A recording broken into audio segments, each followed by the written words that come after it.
अस्सलाम वालेकुम students, I hope you are fine. Last lecture में हमने एलिमेंट, कंपाउंड, मॉलिक्यूल और इन टर्म्स को समझा था।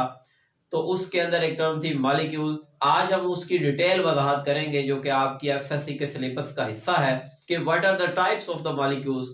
तो मॉलिक्यूल्स की जो इकसाम है ये किसी बेस पर, बुनियाद पर बनाई जाती हैं। The types of molecules on the base of size of the molecule, यानी कि मॉलिक्यूल के साइज के एतबार से कितनी इकसाम है। तो साइज के एतबार से मॉलिक्यूल्स की दो इकसाम है, that is micro molecule and macro molecule. Student, सिर्फ इन अल्फाज का अगर आपको मीनिंग आता है तो फिर भी आप इनकी डेफिनेशन कर सकते हैं। माइक्रो किसे कहते हैं? बहुत छोटी चीज को, जैसे माइक्रोस्कोप, उसका हम क्या करते हैं? छोटी चीजों को देखने के लिए इस्तेमाल होते हैं। तो यहां से माइंड में रख लें कि माइक्रो छोटे और मैक्रो लार्ज। तो स्टूडेंट्स, माइक्रो मॉलिक्यूल की डेफिनेशन देखें क्या बनेगी कि the molecules of smaller size and lower molecular mass, यानी कि उसका साइज कम होगा। अगर साइज कम होगा तो मास क्या होगा? वो भी कम होगा।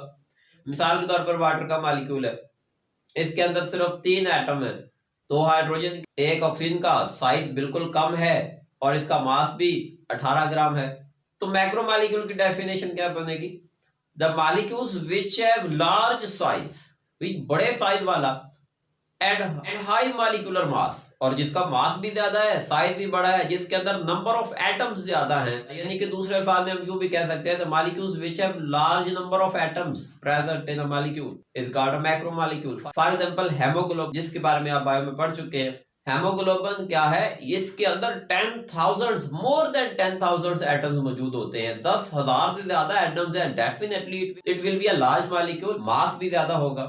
ये आपको पता है कि हमारे ब्लड में मौजूद होती है, जो कि क्या करती है? ऑक्सीजन की तरसील में हेल्प करती है। हम इसकी डिटेल में नहीं जाएंगे। तो ये हो गए साइज के एतबार से टाइप्स। तो सेकंड टर्म जो है the types of molecules on the basis of nature of atoms. Atoms की फितरत के लिहाज से उसकी क्या अक़साम बन सकती हैं। नेचर के लिहाज से भी इसकी दो ही टाइप्स है मॉलिक्यूल्स की, कि नंबर 1 हम कहते हैं होमो atomic molecules, second is hetero atomic molecule. देखिए, होमो और हेटेरो का वर्ड का मीनिंग देखें। होमो का मतलब होता है एक जैसे, और हेटेरो का मतलब क्या होता है? मुख्तलिफ। होमो एटॉमिक, एक जैसे एटम वाले मॉलिक्यूल्स।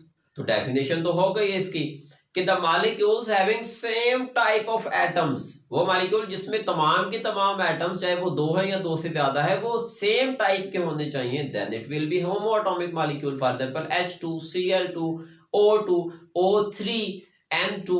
तो ये सारे हमारे पास क्या है? होमो एटॉमिक मॉलिक्यूल्स। तो सेकंड टर्म क्या थी? हेटेरो। तो हेटेरो को क्या कहेंगे? हेटेरो का मतलब मुख्तलिफ है।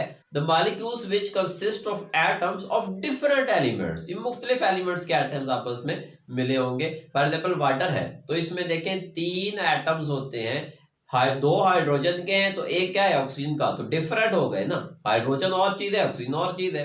तो ये हमारे पास क्या कहलाएगा? ये हेटेरो एटॉमिक मॉलिक्यूल कहलाएगा, मुख्तलिफ एटमों का मॉलिक्यूल। इस तरीके से HCl है, H2SO4 है, तो इसमें डिफरेंट टाइप ऑफ एटम्स जो है वो प्रेजेंट है। और जो थर्ड टर्म है the types of molecules on the basis of number of atoms, के एटम्स जो उसके अंदर मौजूद है उनकी तादाद के हिसाब से उनकी किस्में बनाना। लेकिन जनरली 3 जो है वो डिस्कस की जाती हैं, mono atomic molecule, di atomic molecule and poly atomic molecule. तो मोनो का मतलब क्या है? एक। मोनो एटॉमिक का क्या मतलब हुआ? एक एटम वाला molecule. The molecule which consist of single atom is called mono atomic molecule. तो क्या ऐसा कोई मॉलिक्यूल है जिसमें सिर्फ एक ही एटम हो? जी हाँ, हमने शुरू में ही ये देखा था कि नोबल गैसेस जो होती हैं वो रिएक्शन नहीं करती, वो आजादाना अपना वजूद बरकरार रखती हैं। वो एटम्स जो अपना आजादाना वजूद बरकरार रखते हैं वो मॉलिक्यूल की फॉर्म में है। So helium, neon, argon, krypton, xenon, ये वाली जो नोबल गैसेस हैं ये आजादाना अपना वजूद बरकरार रखती हैं। These are monoatomic molecules. Diatomic क्या होगा? डाई का मतलब होता है 2, 2, यानी कि 2 एटम वाला molecule. The molecule which consist of 2 atom. वो एक जैसे भी हो सकते हैं, मुख्तलिफ भी हो सकते हैं, ये जरूरी नहीं है, सिर्फ नंबर ऑफ एटम्स देखते हैं हमने। फॉर एग्जाम्पल H2 है, लेकिन ये डाई एटॉमिक है। HCl, इसके अंदर भी 2 एटम्स हैं, एक हाइड्रोजन एक क्लोरीन, लेकिन है ये भी डाई एटॉमिक, यानी कि यहाँ सिर्फ नंबर ऑफ एटम्स देखेंगे। इस तरीके से 3 एटम वाला क्या कहलाएगा, ट्राई एटॉमिक। लेकिन हम एक जनरल टर्म डिस्कस करते होते हैं, poly atomic molecule. Molecule which consist of more than 2 atoms is called poly atomic molecule. For example water का मॉलिक्यूल है H2SO4 है, इसमें 2 से ज्यादा एटम्स पाए जाते हैं, तो this is poly atomic molecule. Exam के बाद एक टर्म जरूर डिस्कस करेंगे जो कि कंसेप्चुअल है कि एटॉमिसिटी क्या होती है, number of atoms present in molecule. Molecule के अंदर जितने नंबर ऑफ एटम्स होते हैं उसको हम एटॉमिसिटी भी कहते हैं। यानी कि वाटर का मॉलिक्यूल है तो इसमें कितने एटम है, 3 एटम है, 2 हाइड्रोजन 1 ऑक्सीजन का, तो इसकी एटॉमिसिटी क्या होगी, 3 होगी। इस तरीके से H2 है तो एटॉमिसिटी क्या होगी, 2 होगी। HCl का मॉलिक्यूल है, कितने एटम्स हैं, 2 एटम्स हैं, एटॉमिसिटी क्या होगी, 2 होगी। सो ये था आज का लेक्चर स्टूडेंट्स, नेक्स्ट लेक्चर में मिलते हैं इंशाल्लाह। और स्टूडेंट्स ये वीडियोस दूसरे स्टूडेंट्स को भी शेयर करें ताकि वो भी इससे फायदा उठाएं। Thank you very much. Allah Hafiz. Dear students, don't forget to subscribe my channel and press the bell icon.